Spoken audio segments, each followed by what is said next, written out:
Assalamualaikum dan salam sejahtera saya ucapkan kepada para penonton. Ini merupakan program sulung kami yang dinamakan sebagai Sembang Santai Ekonomi.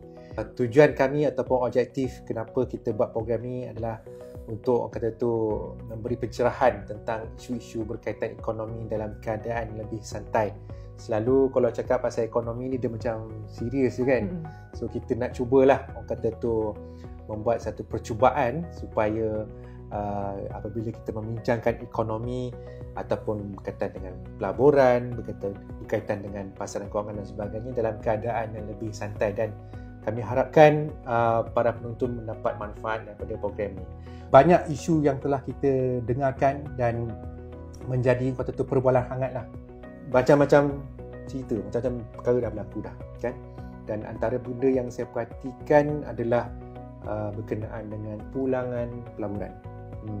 Bila cakap pelaburan banyaklah instrumen yang kita lihat, tapi dalam konteks Malaysia ni saya tengok kalau orang cakap pasal ASB, Amanah Saham Bumi Putra, memang orang dapat satu spotlight.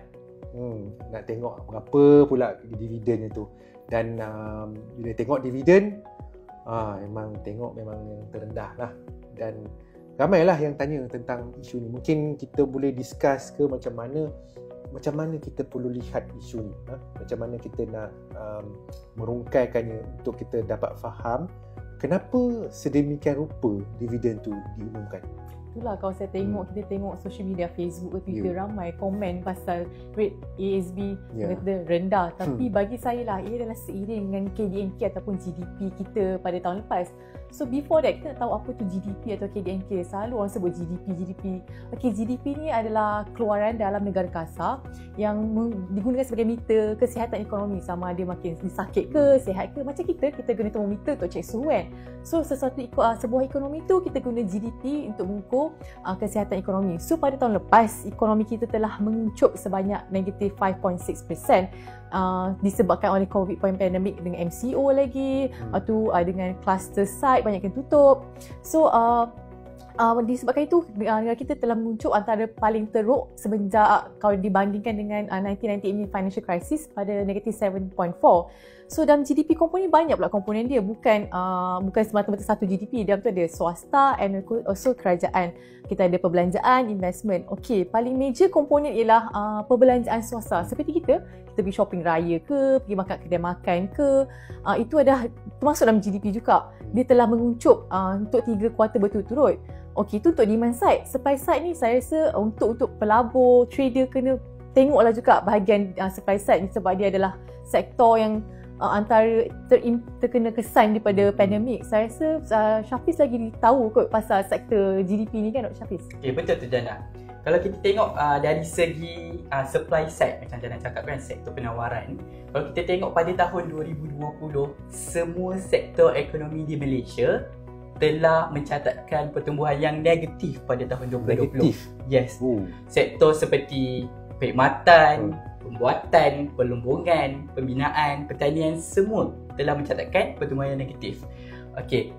Sebab apa kan? Mesti orang tanya, takkan semua negatif? Takkan tak ada positif? Okey, ini sebabnya. Sebabnya sekatan pergerakan, lepas tu SOP yang ketat pada tahun lepas kita tengok kan. So semua antara movement control order ni telah actually memberi impact kepada sektor ekonomi di Malaysia.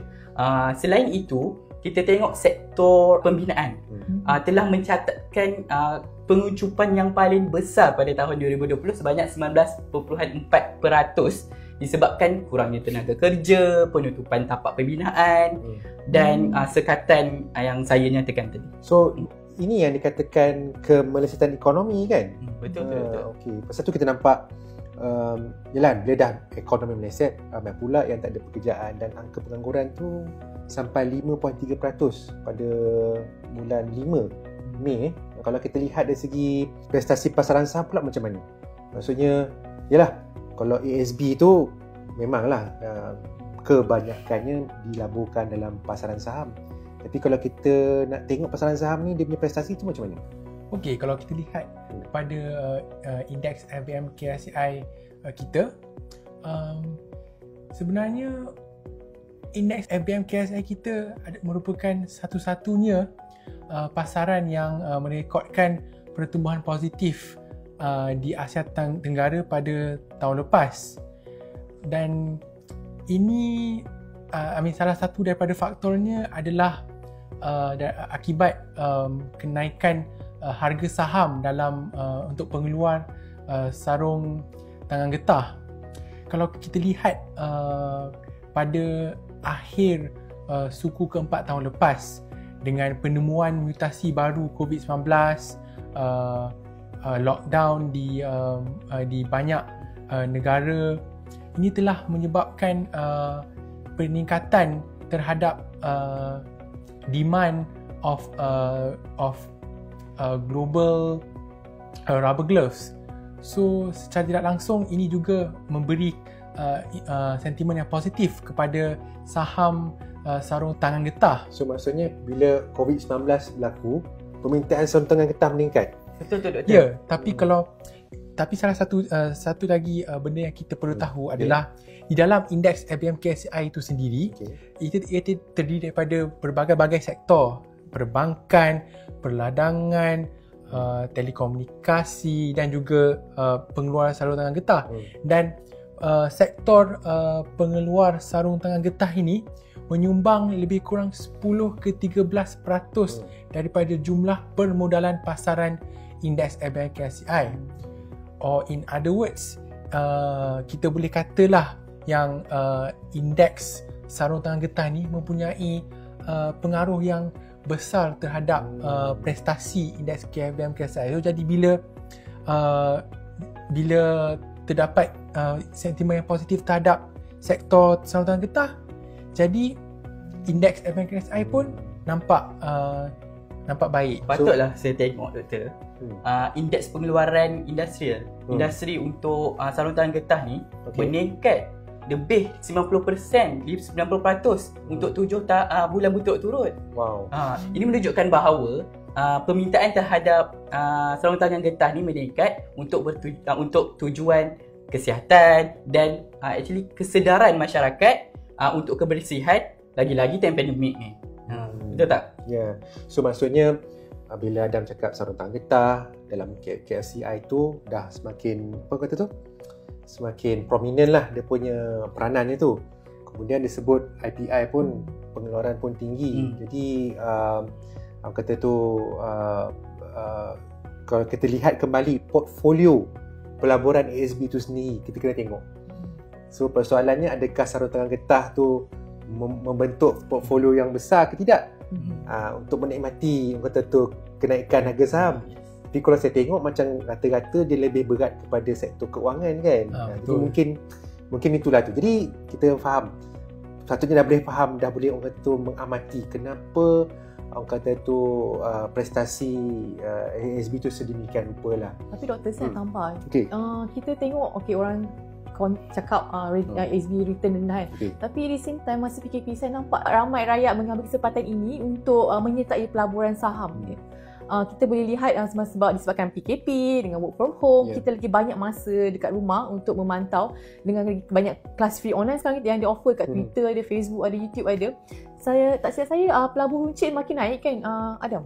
Betul tu Jana. Kalau kita lihat dari segi jumlah nilai dagangan oleh pelabur runcit, sebelum bermulanya PKP, jumlah nilai dagangan mereka hanya berada di bawah 30% daripada jumlah nilai dagangan di bursa. Tetapi bila bermulanya PKP dengan lebih ramai yang pelabur runcit memasuki pasaran, jumlah nilai dagangan pelabur runcit telah meningkat sehingga setinggi 40% daripada jumlah nilai dagangan bursa. Jadi memang tidak dapat dinafikan yang pelabur runcit ni memang mempunyai presence yang lebih besar daripada sebelum ini. So maksudnya walaupun ekonomi tu, yalah kita dah cakap meleset dan sebagainya, dan kita sentiasa cakap kerajaan perlu bantu, memang betul dah bantu dah. Tapi pada masa yang sama ada golongan yang orang kata tu cuba untuk memperbaiki diri mereka. Yelah, tapi benda ni bila cakap pasal pelaburan saham, jangan cakap tadi lah, kenalah pergi kelas, kena belajar kerana risiko dia tinggi.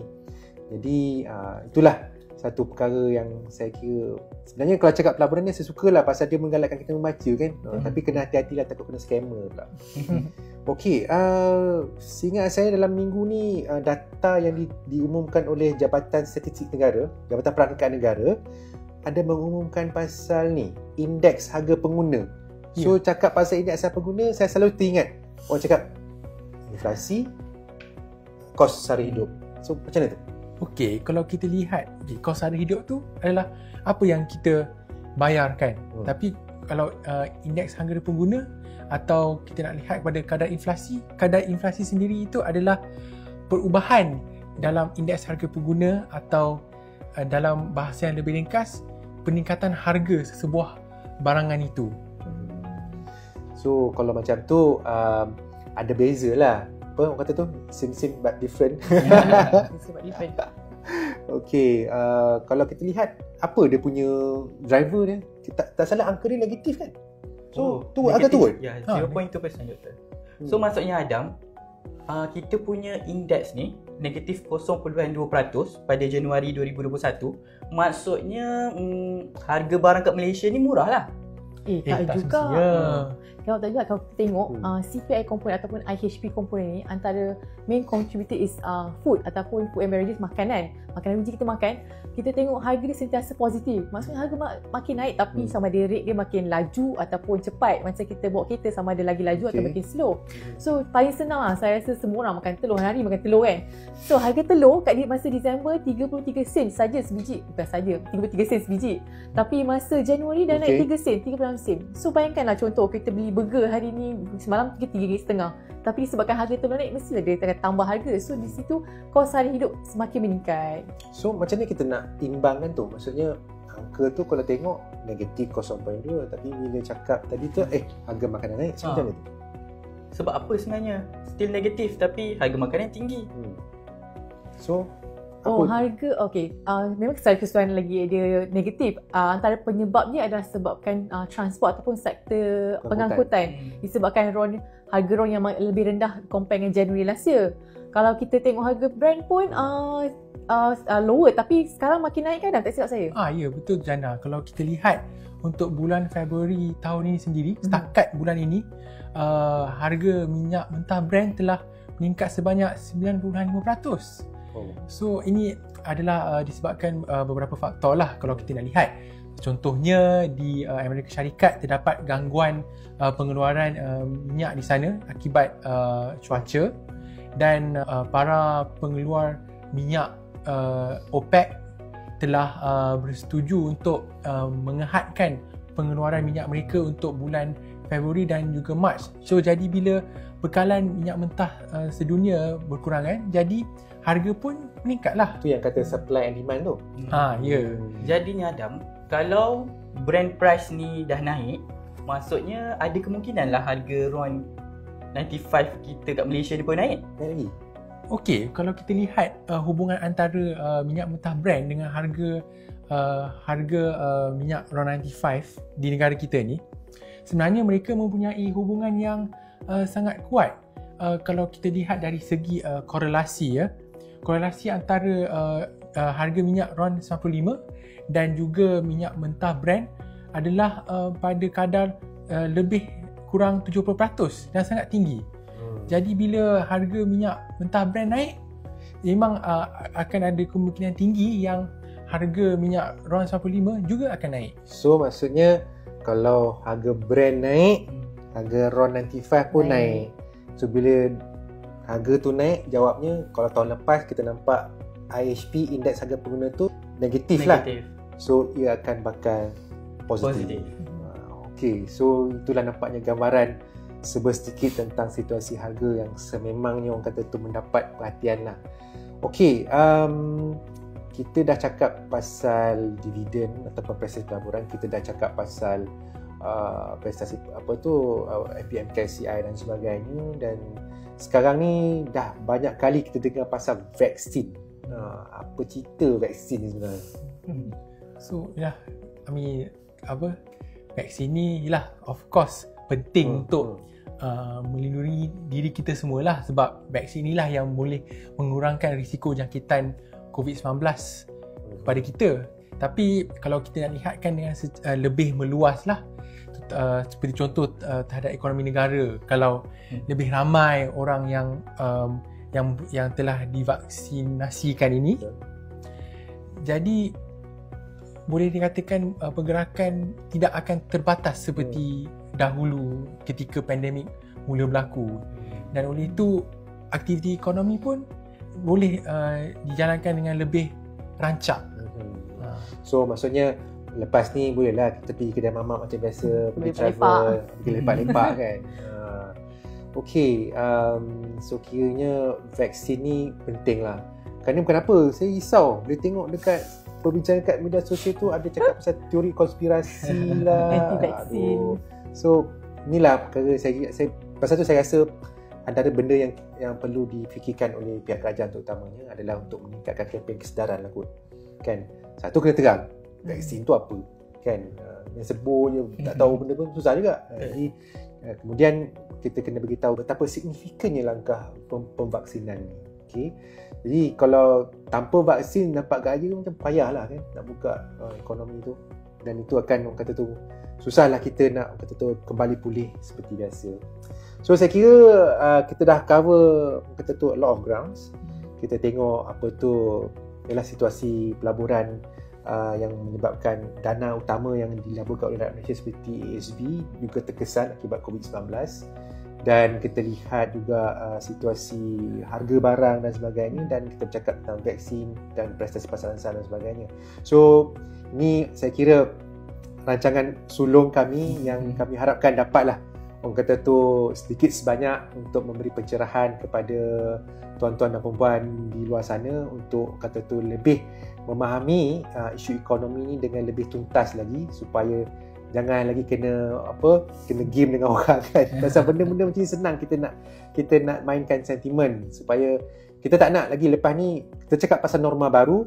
Ni kira norma baru lah ni. Norma baru supaya lepas ni orang tak boleh nak temberang kita pasal ekonomi. Lepas ni kita boleh balas balik bila orang cakap pasal ekonomi. Jadi kami harapkan rancangan ini banyak membantu, banyak beri manfaat, dan rancangan seterusnya kami akan cuba bawakan lebih isu-isu yang lebih orang kata tu lebih relevan dan untuk kita bahaskan, untuk kita bincangkan dalam tim kami. So kami harapkan tuan-tuan dan puan sentiasa bersama kami dan menyokong pihak kami di Bank Islam Malaysia Berhad. Sekian, terima kasih. Assalamualaikum.